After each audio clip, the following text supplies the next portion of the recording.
Hi friends, my name is Ashley and I live in northern Alberta with my husband and my 8 kids.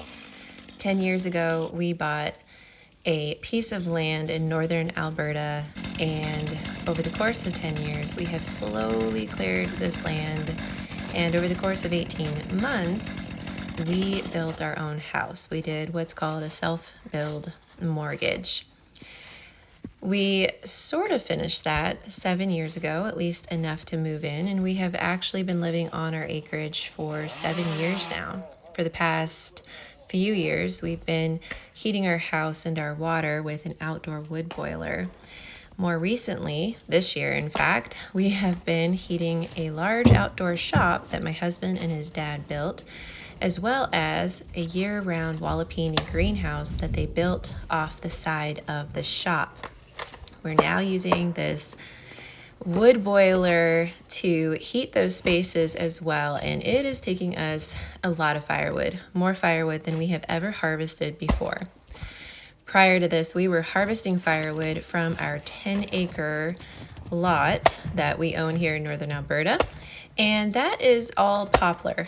We only have a few spruce trees dotted around our acreage, and they're so beautiful and they're still growing and they're still alive and healthy, and we definitely want to keep those because we mostly just have poplar, and that kind of isn't as pretty as having a nice diverse wood around you. So we are letting our own spruce trees and a few pine trees grow, as well as some birch in amongst our poplar trees. And we have pretty much cleared all of the dead standing poplar, and we are now heading out to Crown land to harvest tamarack trees, spruce trees, and pine trees, as well as birch. These are all dead standing trees that need to be removed anyway, and they burn really well, and this is what we are using to heat all of these spaces, as well as our water.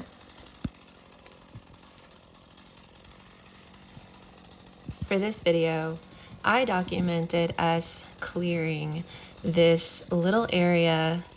It's actually really not little. As we've opened it up, it's quite large, but this area of land, because in late fall, we had an area that we were working on clearing dead standing trees, as well as trees that had just been blown over from storms and heavy winds and things like that.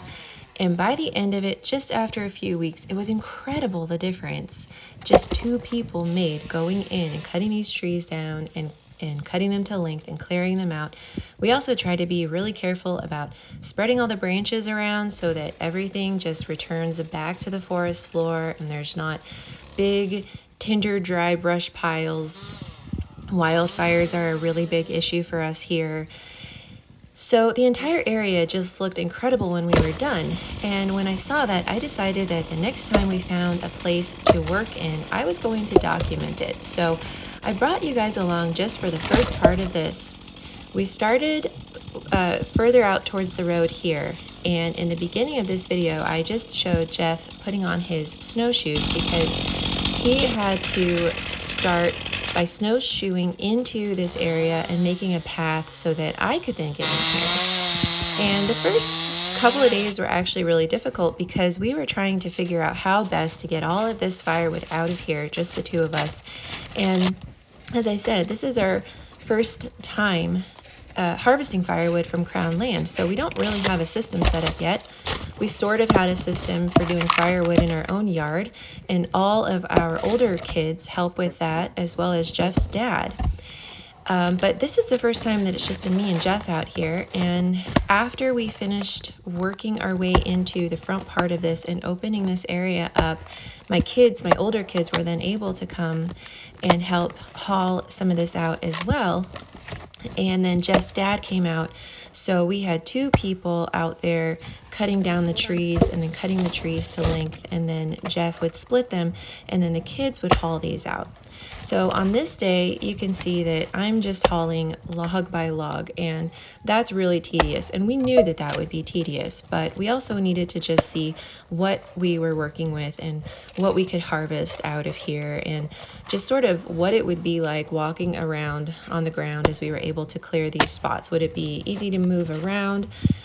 The forests in our area are really dense, and there's a lot of blowdowns and tripping hazards and things like that. A lot of the forest can be really difficult to access. So we needed to know all of this. So we just started with this first trail that Geoff walked in on. And for a while, he was just cutting and splitting with his snowshoes on, tamping all of the area down so that I could then get in there and walk without snowshoes.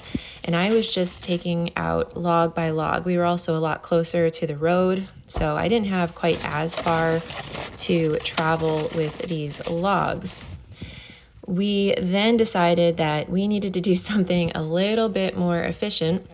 And so Geoff decided to bring the sled out, and I share that in this video too, hauling all of these logs out with a sled, and that ended up working really well.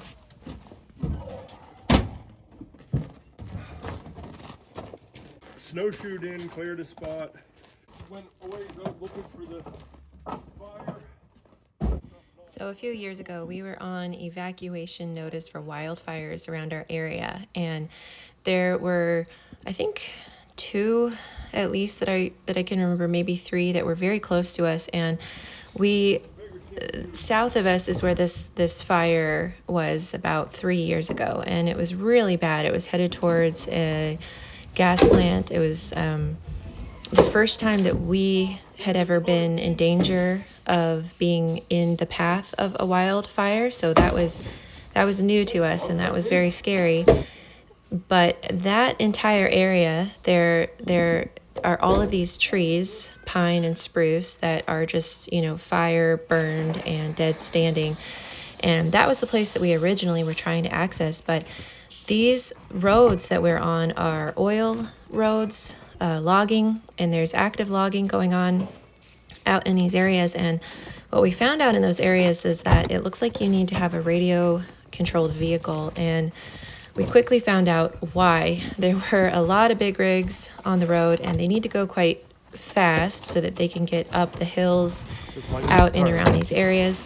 And it just looked like it was completely unsafe for us to be out there. So we need to contact the companies and see if it's okay for us to even be out there. But if we do, we'll return. It's a bit further south than where we're working here, to these woods that were burned by these wildfires. And there's a lot of spruce and pine out there. And it did look really neat. It was actually quite incredible how quickly you could see that the forest was growing back and healing after just, I think it was about 3 years ago that happened. So now we are trying the sled, and this was the first day with the sled. It was so much faster hauling these out. And I don't know if anyone can tell. Sometimes it's hard to tell the scale of things on a video or a photo or something like that. Geoff tried the sled, and he definitely loaded it heavier than I do, which is one of the reasons why he slipped. And on this first day, we had just the rope on it, and Geoff's going to turn it into a pulk sled, which then just made it so much easier. So every day we were finding ways to improve on an already sort of, difficult situation. And I'm sure we'll improve more as we do this, and over the years we'll improve and get faster at this. But I had interrupted myself.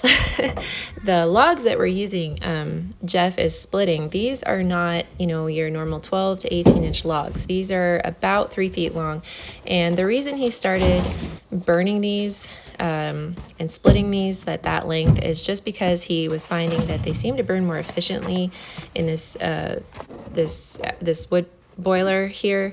It's a lot bigger than, like a normal wood stove or something like that. So he's splitting them a lot longer. And it's really funny because this is all my kids know. They don't know, stove length splitting. They don't know stove length logs. And so I've been thinking about that as our kids work to help us haul these out, that the work that they're doing is just setting them up to succeed in life, to take on something that's hard, but they don't realize it's hard because that's the first thing that they're introduced to.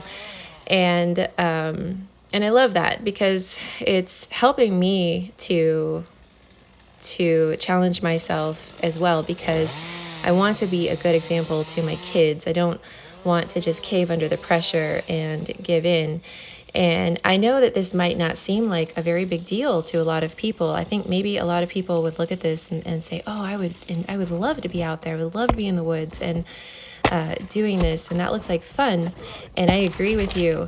But for me, it's been difficult emotionally and mentally because I'm just still very fearful of the wildlife. And as we've been doing this, something we keep saying is, okay, well, next year we're going to be doing this at this time of the year and this time of the year. And we're going to either buy a trailer or rent a trailer. That way we're being more efficient and we're drawing more out at each load instead of just doing small truckloads, which is where we're forced to do right now. It's just these small truckloads because that's what we have, and we can't get a trailer back on some of these places right now anyway. So, we keep saying these things like, okay, well, we need to be doing this in summer and fall, definitely before we get the deep snow so that we can access these parts of the woods. But as I've been out here working and looking around, I've been thinking, what am I afraid to see? I don't know. Maybe I'm afraid to see a cougar or a wolf, although we have seen wolves. And I don't really feel afraid of them because they don't seem interested to come near us. They're just like, they're so okay with just being off on their own. I've never seen a cougar, but I have had like weird feelings outside. I know that sounds that sounds dumb maybe to say a weird feeling, but I have had an odd sense that I'm not alone. There have been times I've been out working on our own acreage where I've been outside, back in the gardens by myself, and I've had a strange sense of something, and then later have come to find that we had a cougar, and maybe Geoff's dad saw it, or our neighbors saw it, or something like that. And I've often wondered, I don't know, maybe that cougar saw me, but I didn't see it. And I've heard people say that typically a cougar will see you, but you won't see it. So that to me is a little bit creepy, but I think they still are, just one of those animals that still keeps their distance. But the one I'm most afraid of is a grizzly bear, because they are not really afraid of us, and they're just these huge creatures, and we've had them on our property. I've seen them. A few years back, we had one come onto our property and approach my father-in-law when he was outside, and it got up on its hind legs, and it just wasn't concerned. It was a young bear, so maybe that's why. It just wasn't really concerned that there was a human in front of it. It was very curious, which I don't think is a good sign in a bear.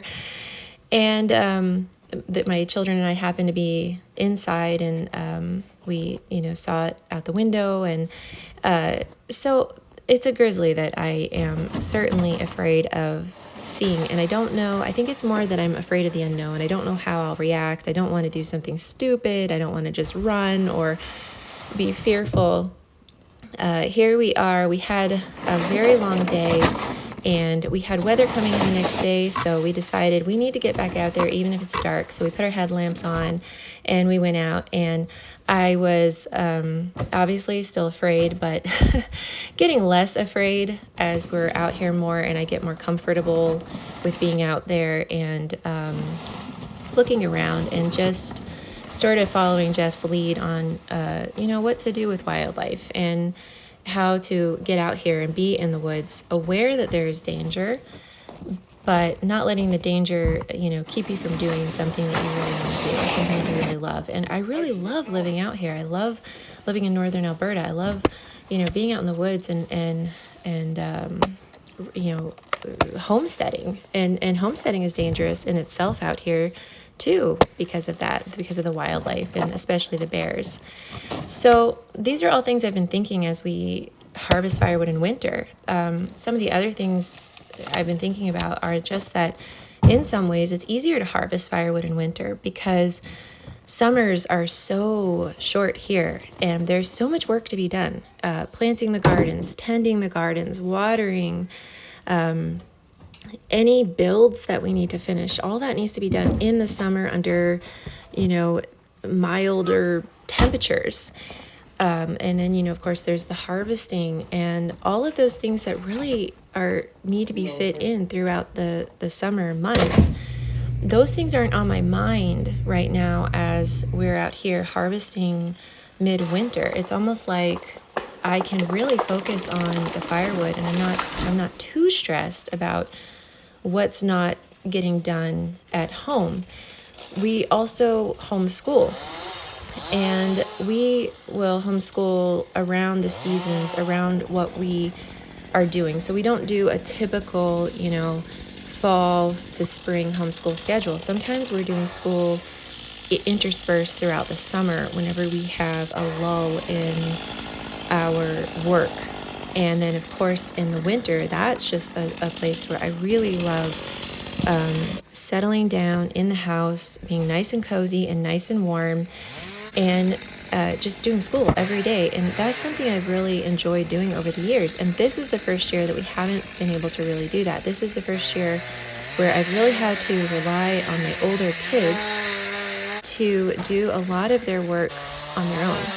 And at first I really fought this because I like to be just hands-on with everything with my kids. But what I'm finding is that they enjoy that more. They enjoy that sense of freedom, that ability to schedule their own time.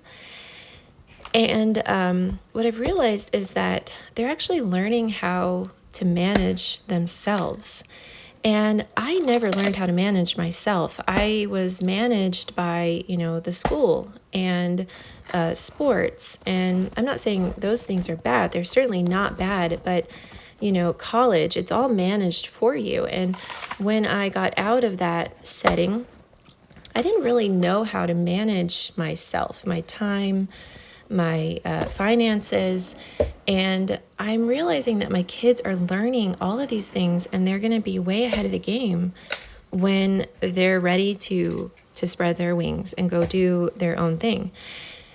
So all of that I've been thinking about as I do this firewood is, is this okay? And, are my kids okay? And are we okay? And it's just a completely different lifestyle. This is not at all like what I grew up doing. It's not where I grew up at all. Everything is so different with it. And as I've been out here doing firewood with Geoff, hauling these logs, I've had to contend with all of that. I've had to think about that, think about the grizzly bears, think about my kids and their future and what are they doing now and is it good for them?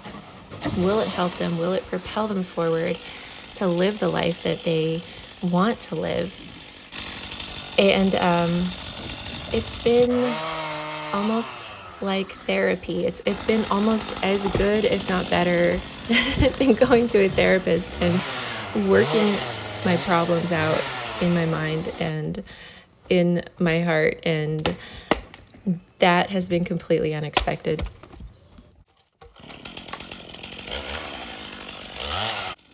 The first time that Geoff and I started hauling out firewood, I had no idea what to do. I was kind of just like, a deer, Bambi in the headlights. And I was just sort of, tripping over everything and not very strong. I was I had no idea like what to do. I was also looking around constantly because we started this in the fall. So the bears were not hibernating yet. And in fact, Geoff's dad, when he was out hunting, he had come across some grizzly bear tracks in the snow. We had had a snowfall. So I knew that they were still awake, and I was a nervous Nelly.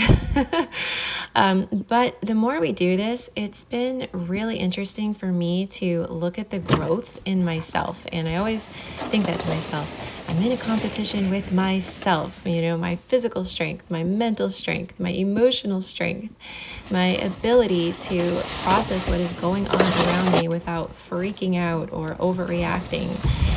And as we come into these places, we both have just set up a system. And it's like we don't even really have to communicate with each other. We can just walk into an area. Geoff will start cutting the trees down, cutting them to length. Any that don't need to be split, I will start to haul those out. And then he'll start splitting. And the ones that are being split, I'll start hauling those out. If I'm not hauling, I'm clearing paths or spreading brush or, you know, fixing my stacking job in the truck, because that too, I'm learning how to stack firewood properly. I had no idea that there was a right way and a wrong way to stack firewood. And so I'm learning all of these things, and we're just getting to this place where we can just get out there and get going and start working. And he doesn't really have to say, you know, he doesn't really have to explain to me too much of what to do, whereas at first he was I was needing to, you know, help him back the truck up, and I was getting in all the wrong places behind the truck, and I've never really helped, you know, I've never really directed somebody on backing anything up. And I had no idea that I was in all of those, you know, blinder spots, all the spots that you shouldn't be. And he was just really patient with me, going, you know, no one's probably explained that to you, but you have to stand at, you know, this position. If you can't see me, I can't see you, things like that. And I am enjoying this growth process in myself as I go out and do this.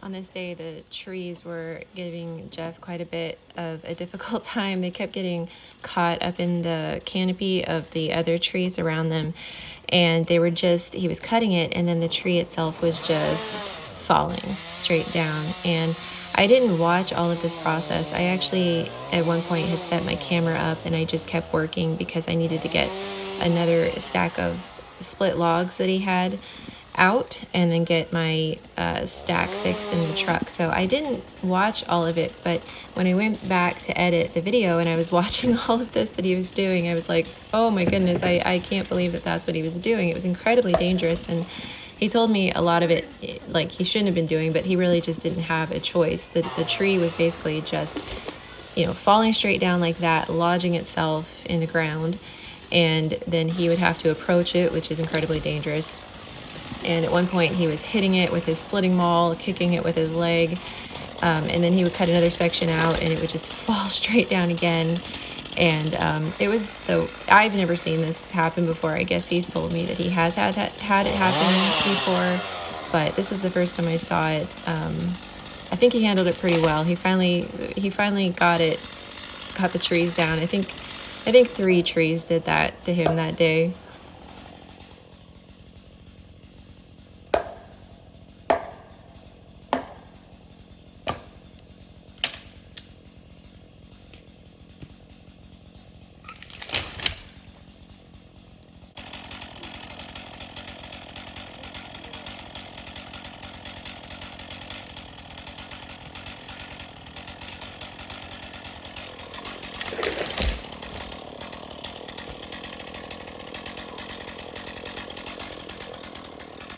This is my first time using a pulk sled, and the whole time I was using it, I kept thinking about how fun it would be to take my little kids in it and take them on these trails that we've created throughout out here. And I do plan to do that at some point. I think that would be a lot of fun. And on that note of little kids, I had mentioned that we have 8 kids, and I am currently 6 months postpartum. A lot of this firewood that we started, I was about 4 months postpartum. And I've always done a lot of physical work around the homestead, but I've never done anything quite this physical, especially being so postpartum, so close to being postpartum, excuse me. And I really struggled with that. First of all, I was just shocked at the freedom to be able to go out and do this, because up to this point, I've never been able to do that. My babies tend to be really clingy. They really need me. That first year is always really challenging. But having 8 kids now, and my oldest is 16, and then my oldest girl is 16, and then my son is 14, and then my second daughter is 12. And she just loves babies, and she's been so good with my new baby that we've had this year, Melissa.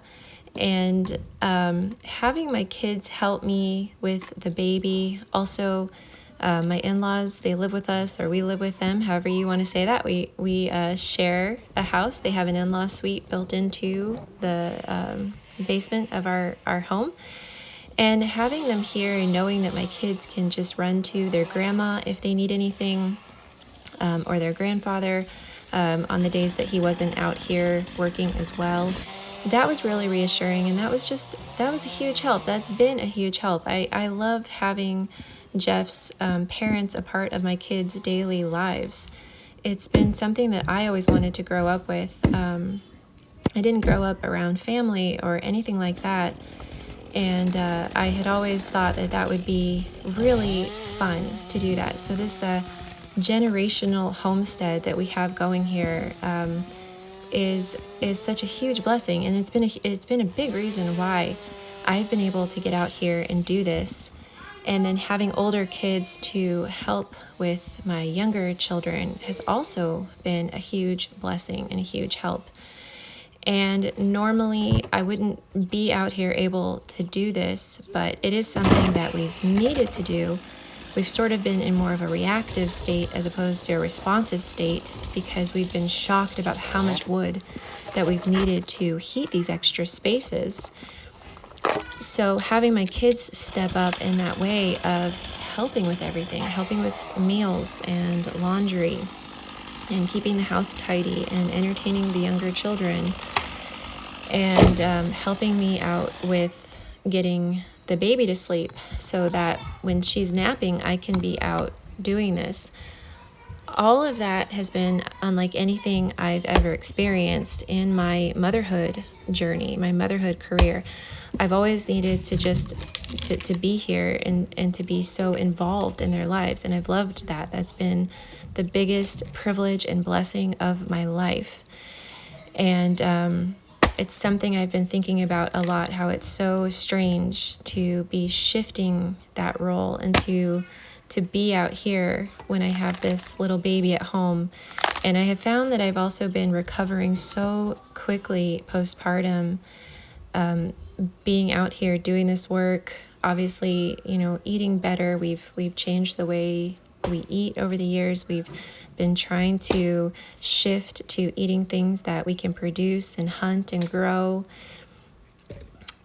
So all of that, it just feels like I'm working in tandem with who I'm supposed to be. It just feels very, very organic, and it feels like I'm just becoming, our family is becoming who we're meant to be. On that note of becoming who we're meant to be and doing the things that we have always wanted to do, living this lifestyle, Geoff had worked for a large company here in Canada, and he was a manager, and he did really well there. But we knew that wasn't what we always wanted to do. We knew that we wanted to homestead, that we wanted to live off the land. And over the course of the last 2 years, our family has taken a huge shift from him working there to us full-time homesteading. And a way that we are supporting this lifestyle is selling the things that we've been making and getting good at making over the years. I am mostly right now selling the soaps that I've been making for years, and the, body care, basically all of the things that I've been learning how to make for us, because I have had incredible sensitivities to products over the years, especially, being postpartum and things like that. I've needed to find natural shampoos and conditioners and basically hygiene products that I won't react to. So I started learning how to make soap, and more recently I've started learning how to make conditioner bars and lotion bars. We love cooking, so I figured out a cast iron skillet, balm, and bar. And I have all of these handmade products that I have been making and using for years on our homestead in our online store. And I'm going to leave a link to that store in the description box, because I would love for you guys to check it out. I'd love for you to pass it around to anybody who might be interested. I feel really passionate about the things that I make, and Geoff and the kids are getting into leather making, so they are developing their skill and their craft, and they're going to be putting those things up there.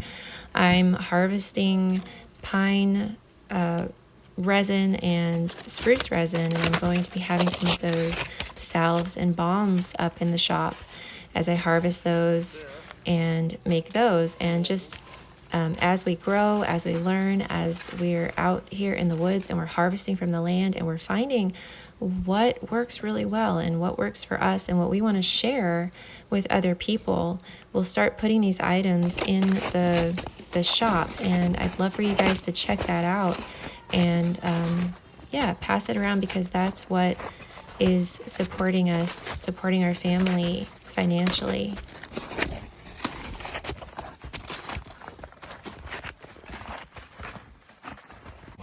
We found some birch polyps, and I kept seeing these little mushroom things growing on the side of these dead standing little birch trees. The birch trees don't get very big here, at least not in our section of the woods. But I kept seeing these, and I know that chaga grows on birch.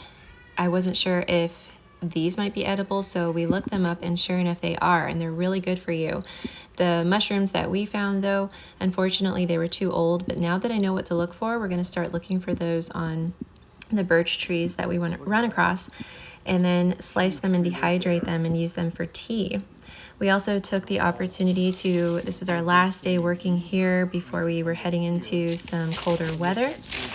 And we took the opportunity to walk back a bit further to figure out where we were going to set up next to do more firewood. And I love these huge root balls. When I see them in the distance, though, they definitely intimidate me. I'm always thinking there's an animal hiding behind it, or maybe it's a bear den. I don't know.